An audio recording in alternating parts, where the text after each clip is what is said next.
ईशमीशाननिर्वाणरूपं विभुं व्यापकं ब्रह्मवेदस्वरूपं निजं निर्गुणं निर्विकल्पं निरीहं चिदाकाशमाकाशवासं भजेऽहम्।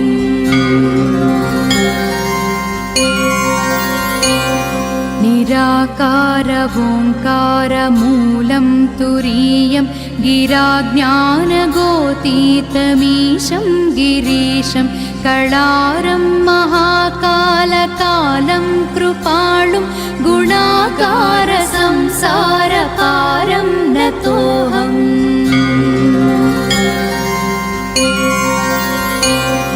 तुषाराद्रिसङ्काशगौरं गभीरं मनोभूतकोटिप्रभाश्रीशरीरं स्फुरन्मौलिकल्लोलिनी चारुगङ्गा लसत्कालबालेन्दुकण्ठे भुजङ्गा।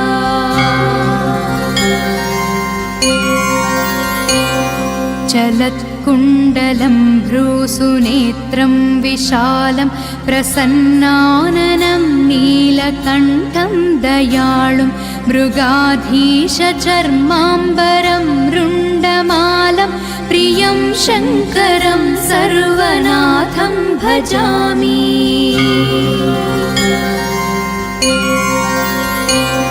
प्रचण्डं प्रकृष्णं प्रगल्भं परेशम् अखण्डं अजं भानुकोटिप्रकाशं त्रयाशूलनिर्मूलनं शूलपाणिं भजेऽहं भवानीपतिं भावगम्यम्।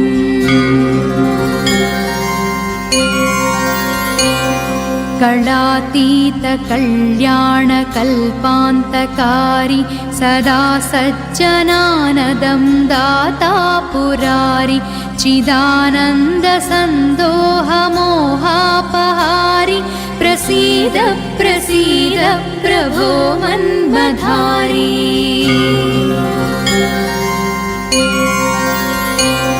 न यावत् पुमानाथपादारविन्दं भजन्तीह लोके परे वानराणां न तावत् सुखं शान्तिसन्तापनाशं प्रसीद प्रभो सर्वभूताधिवासम्।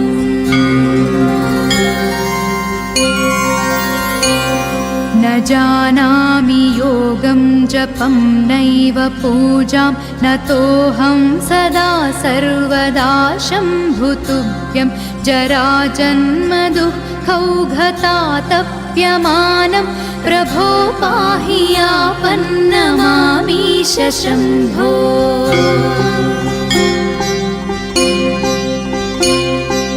रुद्राष्टकमिदं प्रोक्तं विप्रेण हरतोषये ये पठन्ति नरा भक्त्या